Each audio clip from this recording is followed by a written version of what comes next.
So when we found out we were pregnant with Raegan, we were very happy. We had had a miscarriage before her, so it was just another chance to become parents. I was super excited to have a little daughter, and you start thinking about all the memories you're going to make, so I was very excited. I had her early. I was 37 and a half weeks, and everything happened very fast for my first. I literally, I got up and ran out of my office. I didn't even turn my computer off or grab my stuff. I just literally grabbed my car keys and ran. And it was good that I did, because we barely made it to the hospital. When I first held her, I had the typical joy that you experience when you become a parent for the first time, but also confusion, because when I looked at her, I just knew she had Down syndrome.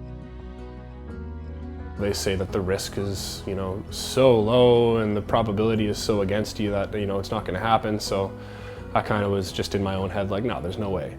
When the doctor told us, he had walked back in and he came to my bedside and he took my hand and he just, with like a somber tone, he looked at me and he said, "We think your baby has Down syndrome." And at that point, I just nodded my head to say oh yeah, I knew.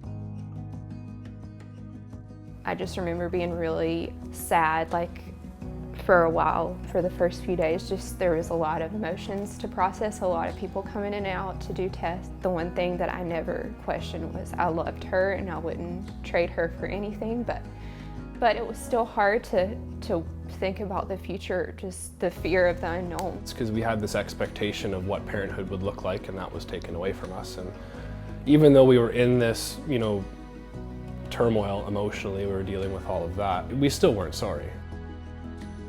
I remember when she was 7 months old, I came across a story and just began to kind of look at other stories of other parents and their experiences of having kids with Down syndrome, and just reading their words really was so healing for my heart. And it just kind of clicked, I don't need to fear the future because she's going to be in it, and there's nothing to fear about Down syndrome. In fact, now I can say we just feel so blessed to have her, because she is just so much more than we could have ever hoped for in a daughter. She's got it all. And the thing that I want people to know the most is just don't put a limit on her, because she's gonna go places. That's just all there is to it. I don't know what places she's gonna go, but she's gonna go there. Whatever she wants to put her mind to, she's gonna be able to do it.